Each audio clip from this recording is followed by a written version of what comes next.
तो देखिए यही वजह है कि हो सकता है कि वीएचपी ने इस धर्म संसद में हिस्सा ना लिया हो। सीधे रुक करते हैं विशाल का, हमारे सहयोगी जुड़ चुके हैं वहां से।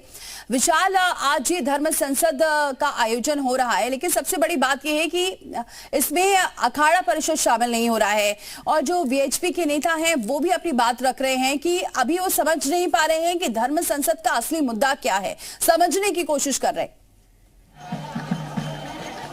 देखिए, आपको बता दें कि धर्म संसद का जो अधिकार होता है वो विश्व हिंदू परिषद के पास होता है। कुंभ क्षेत्र में जब भी धर्म संसद होती है तो विश्व हिंदू परिषद इस धर्म संसद को कराता है। लेकिन अगर आप देखेंगे तो विश्व हिंदू परिषद की जो धर्म संसद है वो खत्म हो गई है कल, और अब आज जो है वो देवकीनंदन ठाकुर ने ये धर्म संसद बुलाई है।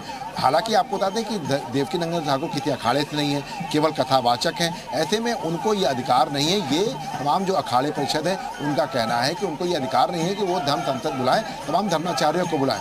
हाँ, ये जरूर है कि धर्म बैठक या धर्म चर्चा करके अगर वो ऐसा करते तो शायद जो है इस पर जो है विचार किया जाता। लेकिन अगर वो धर्म संसद का नाम ले रहे हैं तो जाहिर तमाम जो चीज़ें हैं वो सामने आ रही हैं, और इसके साथ साथ अब जो विरोध है वो यहाँ पर दिखाई पड़ना शुरू हो गया है। आपको बता दें कि अखाड़ा परिषद ने इसका विरोध कर दिया है कि वो इस धर्म संसद से उन्होंने दूरी बना ली है।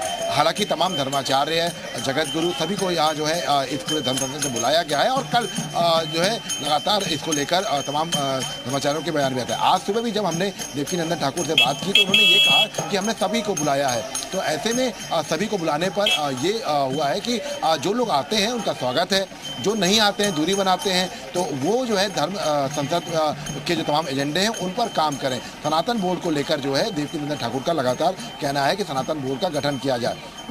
हालांकि आपको बता दें कि लगातार धर्म संसद को लेकर ये जो एक पूरा माहौल है जिसमें विश्व हिंदू परिषद का ने जो धर्म संसद बुलाई थी उसमें ये देखा गया था कि 2 दिन तक लगातार चर्चा हुई विश्व हिंदू परिषद की। सीएम योगी आदित्यनाथ भी विश्व हिंदू परिषद के धर्म संसद में गए थे। तो अधिकार जो होता है वो कुंभ क्षेत्र में धर्म संसद को कराने का केवल विश्व हिंदू परिषद का होता है। लेकिन अब चूंकि देवकीनंदन ठाकुर ये धर्म संसद करा रहे हैं तो फिर धर्मगुरु है, चाहे खासतौर से विशाल, अगर ये अधिकार वीएचपी का ही होता है और आज ये धर्म संसद आयोजित की जा रही है तो इसमें अगर कोई प्रस्ताव होते हैं तो सिर्फ उस पर ये माना जाए कि चर्चा हो सकती है, लोगों की राय ली जा सकती है, लेकिन एक जो प्रस्ताव पारित करने की बात की जा रही है या इसको मांग जरूर की जा सकती है लेकिन इस पर कोई निर्णय नहीं आ सकता है।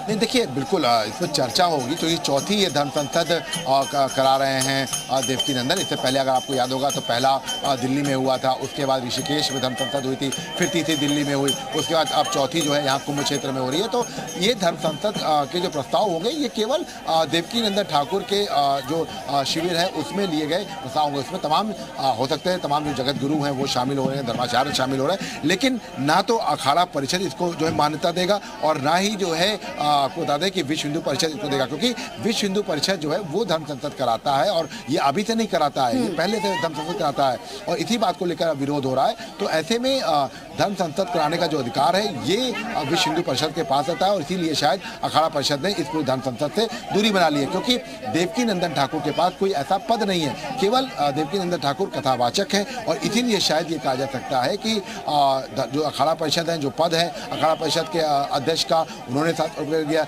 ना तो महामंडलेश्वर ना ही जो है सचिव जो अखाड़ा के हैं वो इसमें शामिल हो रहे हैं। तो ये बिल्कुल साफ है कि किसी भी अखाड़ा का जो 13 अखाड़े हैं, चाहे वो वैश्य संप्रदाय के हों चाहे शाश्वत हों, तो ये जो अखाड़े हैं ये फिलहाल इस धर्म संसद में नहीं जा रहे हैं। तो ऐसे में इसकी जो महत्व है उस पर भी सवाल खड़ा होता है। हालांकि जो मुद्दा है वो सनातन बोर्ड का है, इसके साथ साथ वक्फ बोर्ड को कैसे खत्म किया जाए इसको लेकर ठीक है विशाल, क्योंकि आपने देवकीनंदन से भी बातचीत भी की थी, उनका क्या कुछ कहना है ये भी